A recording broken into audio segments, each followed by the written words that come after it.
Hey everyone, and welcome back to the channel. Today, we are tackling a topic that is super important but often overlooked in the world of law enforcement: personal finance. As police officers, we have a unique set of financial challenges and opportunities. The hours are long, the job is demanding, and sometimes, thinking about saving money is the last thing on our minds. But what if I told you there are simple, effective strategies specifically for officers that can help you build a solid financial future? Whether you're a rookie just starting out or a seasoned veteran nearing retirement, these tips are for you. So, let us dive into how you can protect and serve your wallet just as well as you protect and serve your community. First up, let's talk about something many of us might not be fully leveraging: our benefits package. Beyond the paycheck, your department likely offers a range of benefits that are essentially money in the bank. Take a close look at your health insurance options. Are you on the most cost-effective plan for you and your family? Sometimes a plan with a slightly higher premium can save you thousands in the long run if it has better coverage and lower deductibles. Also, look for wellness programs. Many departments offer gym membership reimbursements or bonuses for staying healthy. This not only saves you money on fitness costs but can also lead to fewer sick days and lower medical bills down the road. Don't just skim the benefits booklet during orientation. Really dig into it and make sure you're getting every penny's worth. Next, let's discuss the power of your pension and supplemental retirement accounts. Most officers have access to a solid pension plan, which is a fantastic foundation for retirement. But don't stop there. If your department offers a deferred compensation plan like a 457B, you should seriously consider contributing to it.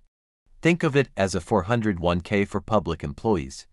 The money you contribute is pre-tax, which lowers your taxable income right now, and it grows tax-deferred until you retire. Even contributing a small percentage from each paycheck can grow into a massive nest egg over a 20 or 30-year career, thanks to the magic of compound interest. Overtime shifts are a great opportunity to boost these contributions. Instead of earmarking that extra cash for a new gadget, consider putting a chunk of it straight into your 457. Your future self will thank you. Let's get into the nitty-gritty of daily and monthly savings. Meal prepping is a game changer for cops. Working odd hours and long shifts makes it tempting to grab fast food, but that habit drains your bank account and isn't great for your health. Spending a couple of hours on your day off preparing healthy meals and snacks for the week can save you hundreds of dollars a month. Plus, you'll have more energy for those demanding shifts. Another huge area for savings is gear and uniforms. Always take advantage of your uniform allowance, but also look for officer-specific discounts.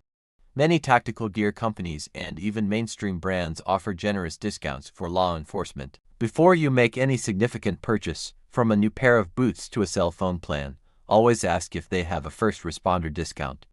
You'd be surprised how many places do. These small savings add up to a significant amount over time. Finally, let's talk about side hustles and off-duty work. While our primary job is demanding, many officers find opportunities for department-approved secondary employment.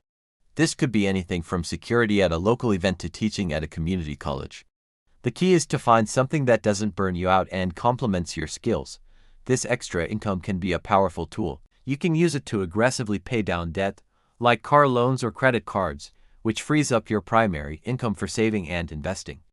Or, you can dedicate all of your side hustle income directly to your retirement or investment accounts, accelerating your path to financial independence. It's about being strategic.